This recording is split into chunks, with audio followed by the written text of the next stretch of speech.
The Masque of the Red Death. Now, what I want to tell you guys about today is about an epidemic. I'm talking an epidemic that made COVID look like a bad cold. So this was back in the 14th century. It was called the bubonic plague. I think some people say the bubonic plague, but either way, around the world, depending on where you were at in different regions, it had different names. Some people called it the pestilence. Some called it Black Death. But where this story takes place in this region, what they called it was the Red Death. And it was a very simple reason they called it this. Because once you contracted it, once you got it, once you caught it, you were only going to be alive for a short period of time. And you started bleeding from your pores, all of your pores, especially the pores on your face. But from beginning to end, it was 30 minutes tops and you were dead.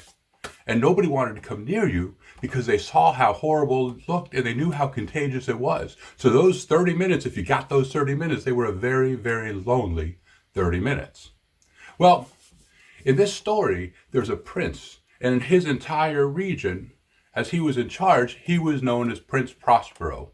And what a fitting name it was for him, Prospero. It meant prosperous, successful. He was young, he was talented, he was popular. But also he was selfish. And all he really thought about was himself. And he didn't have time to think about this disease that was running rampant throughout his kingdom. No. He just had to make sure that he was okay. Besides, he got bored pretty easily and he didn't have time for things like epidemics. So what he did was he walled off an area around his castle, say maybe about a half a mile across and a half a mile wide, made sure it was completely fenced off so nobody could get in. And then he invited 1,000 other young people he was friends with, people he knew were nice people he heard good things about. And he invited all of them to come in. Everybody else had to stay out. Now he made sure that there were provisions, everything they were going to need. There was food, there was wine, there was all kinds of drinks, there was all kinds of activities, there was all kinds of entertainment. He made sure there were clowns and singers and actors and creators. He didn't want to just be walled off from the rest of the world. He wanted to go on with his life and enjoy his life, which again was why he had 1,000 other young people that were with him. Healthy, vibrant, young, fun to be around people. The rest of the world, they'd take care of themselves. But inside of this castle, we were going to go on living, is the way Prince Prospero thought this out. Now, Prince Prospero is a little bit different, and a lot of people that knew him would tell you, yeah, he seems odd, yeah, he seems crazy, but you just have to know him. If you knew him, if you were close enough to actually reach out and be able to touch him, then you'd understand exactly what goes into the mindset of Prince Prospero. Well, right around the time of about the 5th or 6th month of their being walled off from the rest of the world, the prince decided to throw a party. But you got to understand, the prince never did anything halfway. So he threw a masquerade party, but it was of such proportion that nobody could even describe it unless you were there. Yet I'm going to give it a try. For starters, I need to explain the layout of this. He made 7 rooms, and these 7 rooms, much in the way that the prince would do things, almost laughed in the face of the Red Death.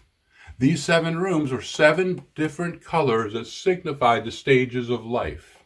The rooms were arranged from east to west, from youngest to oldest, much the way life rises in the east and sets in the west. The first room was blue for birth, and the second one was purple for youth.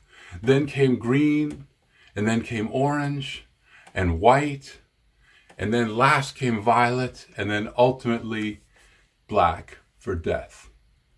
And only the prince would not only throw a party of merriment, of such joy and pleasure, but would also temper it with such a desolate and dark emotion that he had going through these rooms. But that was the prince. But it wasn't just the colors of the rooms. You see, the reason that these rooms had their colors was because each one was set up in a way that was completely separate from the other. You couldn't see into the other room. They were set in a way that it was just a weird walkway that brought you to the other room. But when you were in the room, there were stained glass windows all around the room that were the same color as the room. So the blue room had blue stained glass windows and no lights in the room.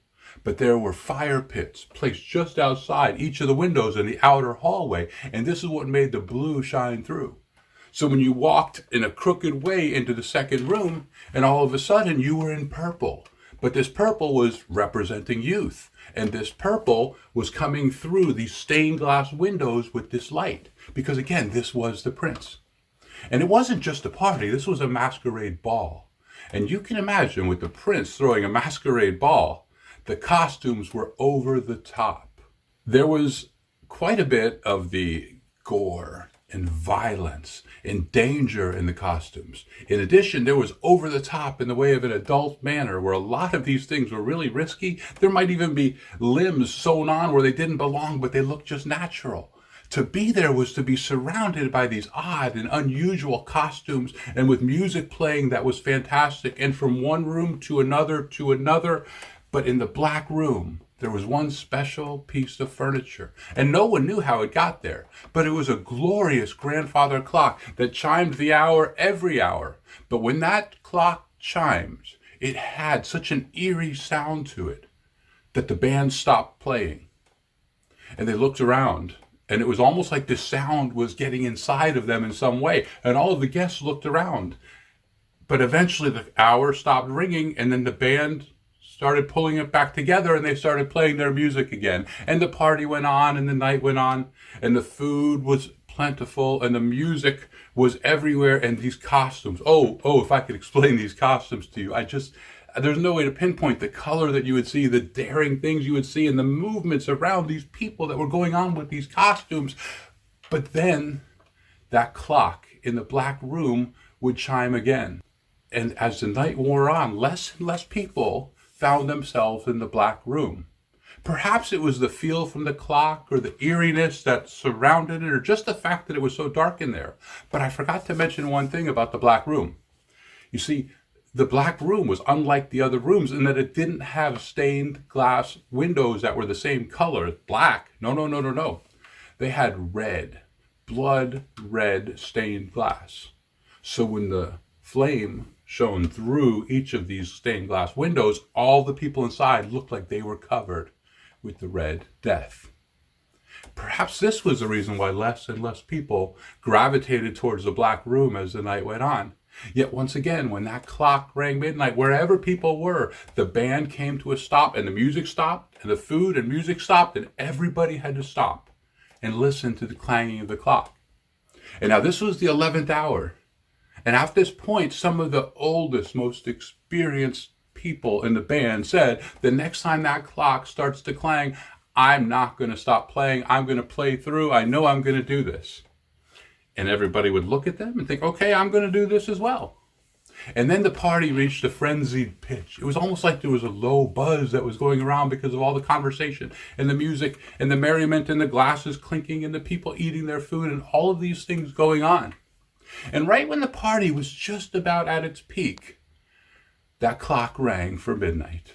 And at midnight, even the most experienced of band members once again stopped playing, and they looked around. And this time, it was almost like the clock even had a different sound. Because between the first and the second of the clangings, that buzz that had been there before became more defined. And then between the second and the third clangings, not only was the buzz becoming defined, but it was also starting to materialize almost into an image of a person. And by the fourth or fifth of those clangs, it was a person. But he was in a costume, and he was in a costume that was more vulgar than anybody could have ever imagined somebody would have the nerve to dress up like.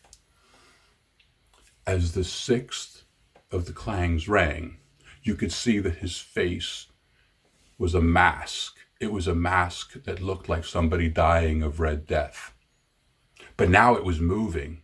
And during the seventh clang, it started making its ways through the rooms, and the buzz got louder. And as the buzz got louder and louder, this figure was moving from the green room to the purple room to the blue room where the prince was. And the prince had his back to the wall as the buzz got louder and louder. And now this image, this person was coming towards the prince dressed like the Black Death. And the eighth bell clanged. And the prince yelled, "Someone unmask this intruder so we'll know who we have to kill when the sun rises." And 4 or 5, maybe even 6 people rushed towards the intruder. But as they got closer, they all fell back. And the ninth bell clanged. The intruder kept going, though. He walked towards the prince slowly, very slowly, and the prince was up against the wall, and the intruder stared him right in the face, and the prince was frozen. Nothing happened. No one did anything. The intruder turned and started walking through the blue room. As he got through the blue room, he went through the purple room. Then he went through the green room, and the 10th bell clanged. The prince realized what was happening and knew he needed to do something, so he started running after the intruder. The intruder kept walking at his deliberate pace. As he walked through, people backed against the wall, but as the prince ran, everybody came from behind him, and the 10th bell rang. And the intruder made his way into the black room, and the prince was running now from room to room to room, and he entered the entrance of the black room, and the 11th clang rang.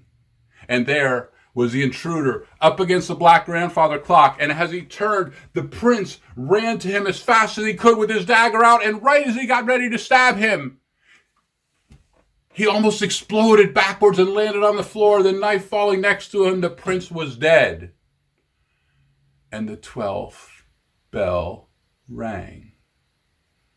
And one by one, person by person, contracted bubonic plague, the Black Death, the Masque of the Red Death, whatever you want to call it. And one by one, every one of them died. And once again, the Red Death held imminent domain over all.